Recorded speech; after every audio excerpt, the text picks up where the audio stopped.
David Benavidez explains to the public why he chose to fight Demetrius Boo Boo Andrade and not David Morrell Junior of Cuba. That's what I want to talk about in this video. What up, Fight World? It's your boy Ego, and I'm back with some more boxing gang. Make sure you come in and subscribe to the channel for all your boxing news. I got you guys covered. David Benavidez has definitely a big upcoming fight, this time with Demetrius Andrade, as I said at the beginning, and I'm really looking forward to that fight. David Benavidez did come to why he's not fighting David Morrell Jr. and opted to instead fight against Demetrius Andrade. He says, and I quote, "I think Andrade has more experience, and I think he's been ranked for longer. People know him more. So that's why we went the route of fighting Demetrius Andrade. He's a bigger name. But after this fight, you know, there's not too many fights left for us at 168. So David Morrell Jr. is on the list. I heard he's been talking a lot. It's fine. You know, I embrace these challenges. Like I said, after Demetrius Andrade, we're going to see what's next, and we'll make the best fights happen."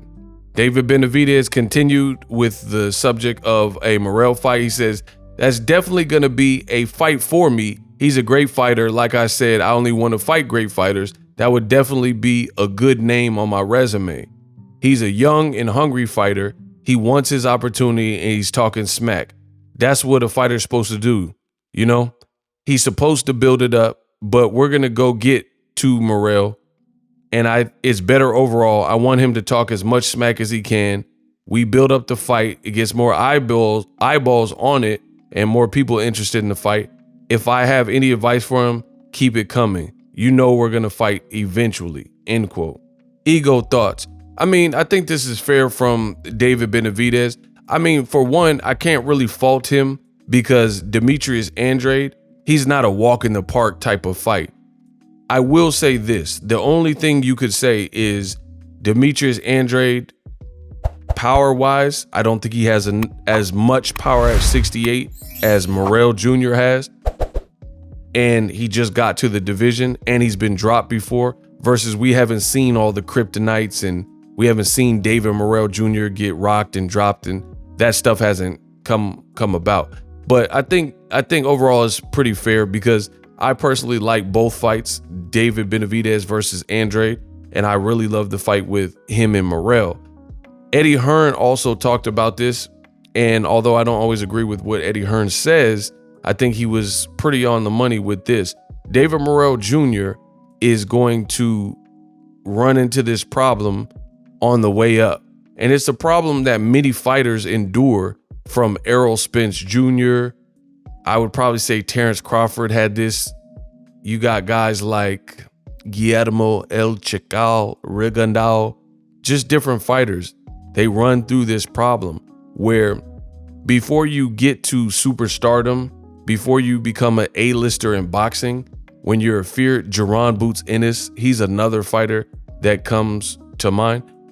Before you get to that level of A-lister, and you're making all the money and everyone naturally wants to fight you because you got all the belts, things like that, it's going to be a long road up because people know you're extremely dangerous and you represent a high level of risk with a lowered reward for them, especially established fighters. And I think boxing has always been like that, where if you're an established name and you got something to lose, then you got this high risk, low reward type of person. And I'm not saying this is right or wrong. I'm just telling you how the game has always operated. You have an established name. You're making millions. People know you. You're putting butts in seats, selling tickets. Maybe you're undefeated. And then you got this guy out of nowhere who's wrecking-ish in your division.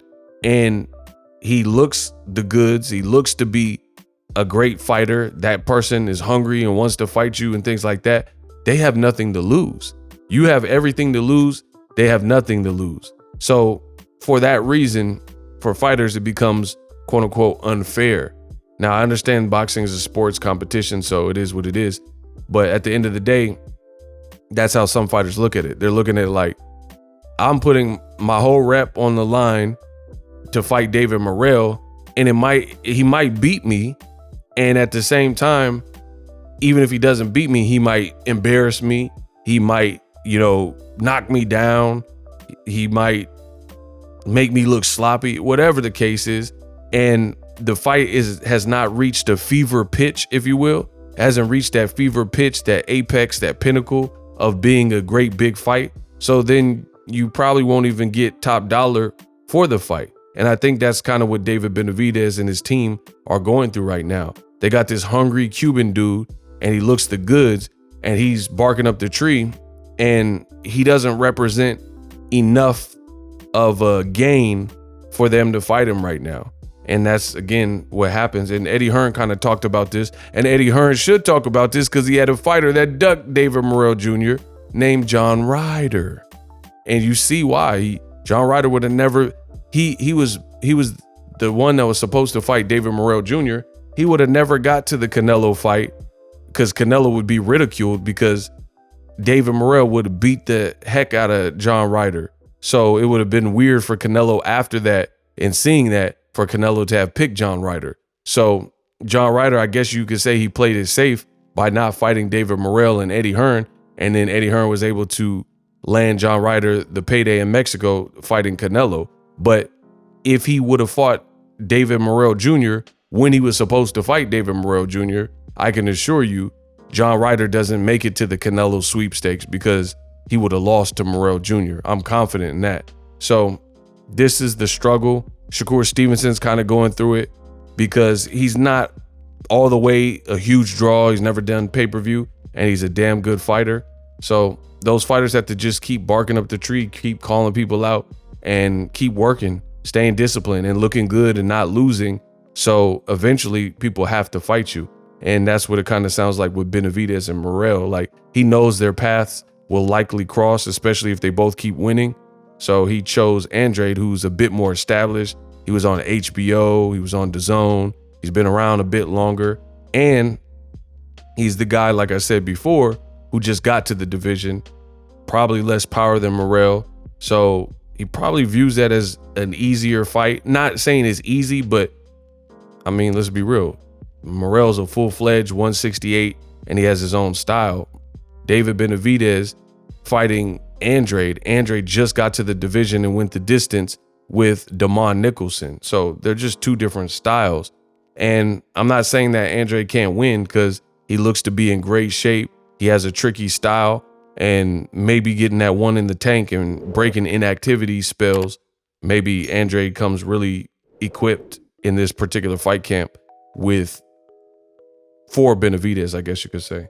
So it is what it is, but I do want to see the winner fight David Morrell sometime in the near future. Till then, David Morrell got to keep doing what he's doing, is knocking on each door until somebody answers. Let me know how I did. Subscribe. YouTube will now show you some more videos so you get up to date on all your boxing news. Subscribe to the channel. It's free, and I'm out.